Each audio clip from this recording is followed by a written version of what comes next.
Hello class 9 students, today we will discuss reconstructions of your lesson number 3 of your history. Hitler assigned the responsibility of economic recovery to the economist Hjalmar Schacht, who aimed at full production and full employment through a state-funded work creation program.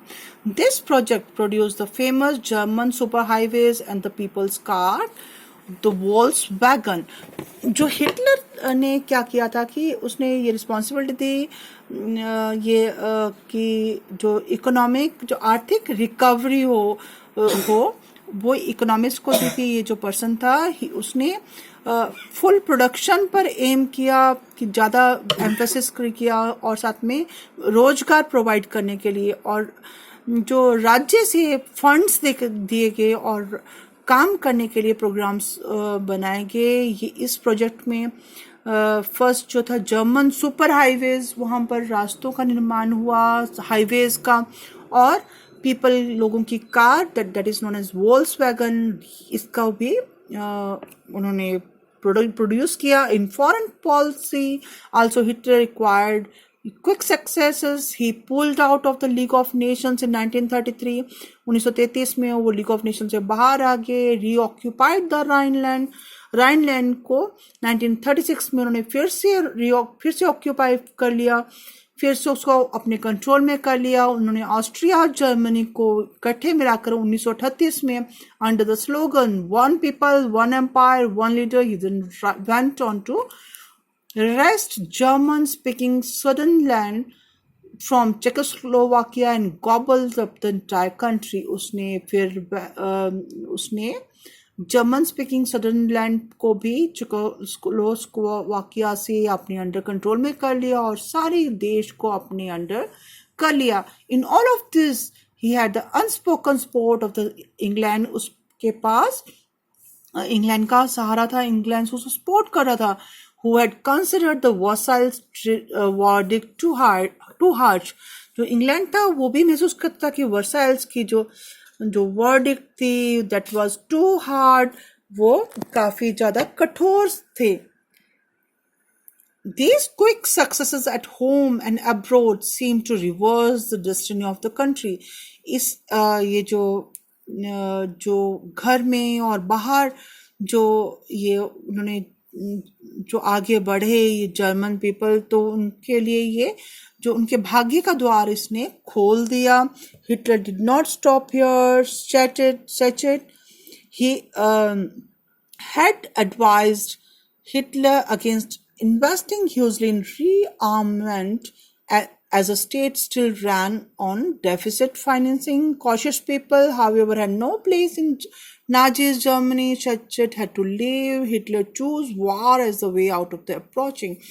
तो Schacht ने उसको क्या किया, advice किया कि जो conditions हैं that were not good, economic condition, और जो डेफिसिट है जो कंट्री का फाइनेंस का वो भी घाटा भी काफ़ी है, पर ये जो कॉशियस था, ये जो जिसको लग रहा था कि जर्मनी को एक पावरफुल नेशन बनाने है,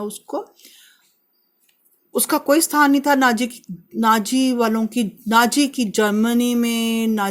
जर्मनी में, और उसको छोड़ना पड़ा अपना पद. हिटलर ने वार का साथ दिया और यूरोप जर्मन को एक पावर बनाने की सोचा. And resources were to be accumulated through expansion of territory, अपने क्षेत्र को और आगे बढ़ाने के लिए. और in September 1939 Germany invaded Poland. They started a war with France and England. In September 1940 a tripartite pact was signed between Germany, Italy and Japan, strengthening Hitler's claim to international power.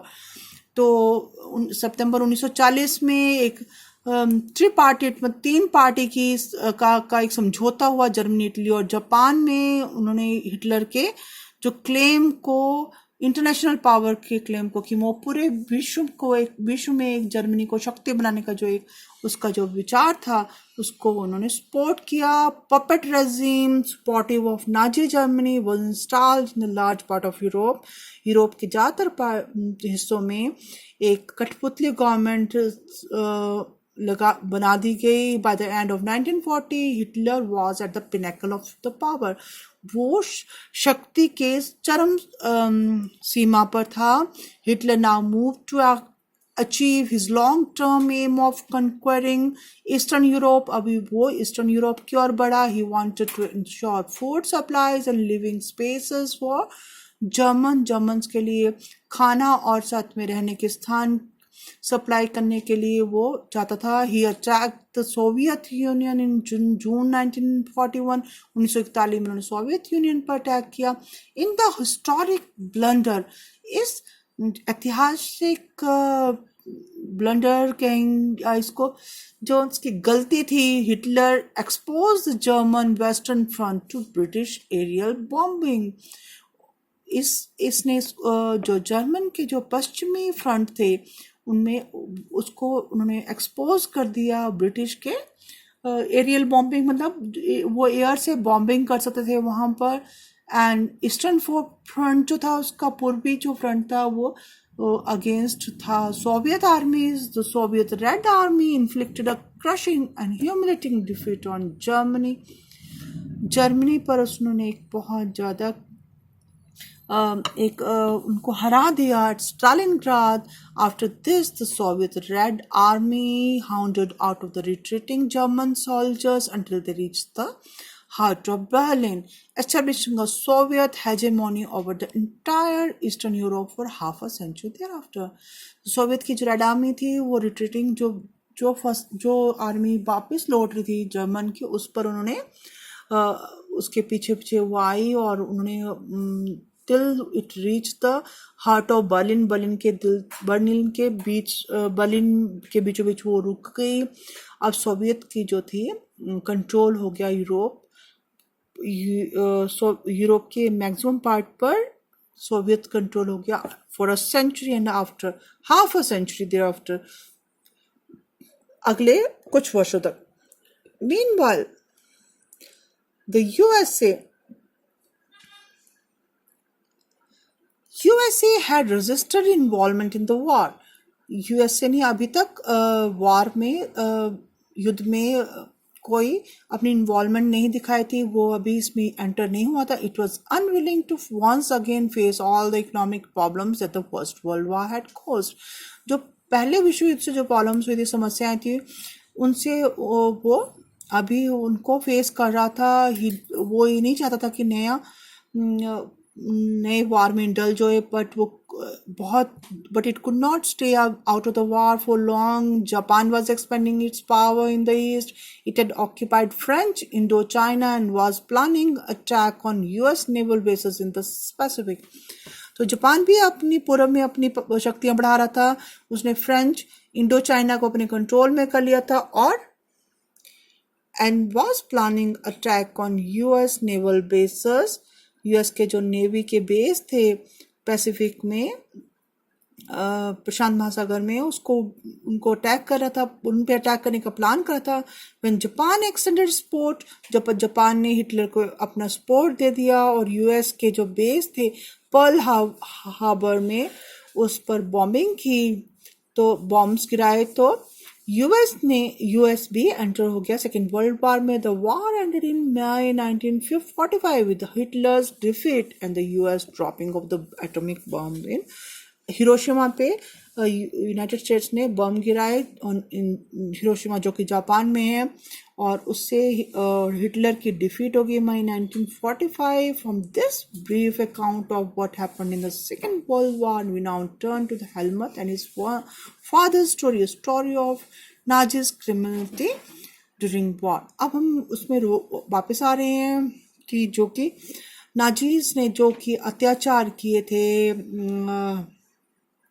Second world war में, और तो उसके कारण क्या जो Helmont और उसके father को सफ़र करना पड़ा था. Nazis world view. The crimes that Nazis committed were linked to a system of belief and a set of practices. Nazis' ideology was synonymous with Hitler's worldview. According to this, there was no equality between people but only a racial hierarchy. In this view, blonde, blue-eyed, Nordic, German Aryans were at the top, while Jews were located at the lowest rung. They came to be regarded as the anti-race, the arch enemies of the Aryans. All other colored people were placed in between depending upon their external features. Nazis का यह idea था, विचार था, वो Hitler के विचार से मिलता था. लोगों के बीच में कोई समानता नहीं थी. एक रेशियल हायरार्की, रेस, जो जर्मन रेस को वो ज़्यादा सुपर मानता था. ब्लू आइड नॉर्डिक जर्मन आरियंस वो टॉप पर थे उनके, जबकि ज्यूज जो यहूदी थे वो सबसे लोएस्ट पोजीशन पर उन्होंने एक रखे हुए थे. वो उनको एंटी रेस माना जाता था कि वो उस रेस के अलग हैं और वो आर्यंस के विरोधी हैं. जितने भी कलर्ड पीपल हैं वो भी उनके अपने एक्सटर्नल फीचर्स पर डिपेंड करता था कि उनको कहाँ रखा जाए. Hitler's racism borrowed from thinkers like Charles Darwin and Herbert Spencer. जो इवोल्यूशनिस्ट थे, चार्ल्स डार्विन और हर्बर्ट स्पेंसर, उनके जो विचारक थे उनसे उन्होंने हिटलर ने ये रेसिज्म का विचार लिया था. Who tried to explain the creation of plants and animals through the concept of evolution and natural selection. Herbert Spencer ने कहा था कि he added the idea of survival of the fittest, जो वही survive करेगा जो fit होगा, वही species survive करेंगी अर्थ में जो कि अपने को adapt कर लेंगी changing climatic condition के अनुसार. और हम डार्विन को भी देखना पड़ेगा कि डार्विन ने कभी भी human intervention in what he thought on a purely natural process of selection. उसने जो natural process of selection Darwin की थ्योरी थी, उसने कभी लोगों को इंटरव्यू करने के लिए नहीं कहा था कि वो उसमें शामिल नहीं हो सकते थे. However this his ideas were used by the racist thinker and politician to justify imperial rule over conquered people. जो जीते हुए लोगों पर अपना रूल करने के लिए नाजीज आर्ग्यूमेंट पर simple, the strong will win, survive and weak will perish. Weak खत्म हो जाएंगे. द आर्यन रेस फाइनेस्ट है और इसको अपनी प्योरिटी रखनी है, प्योर रखना है और स्ट्रॉन्ग बनना है और डोमिनेट करना है वर्ल्ड को. This is all for today.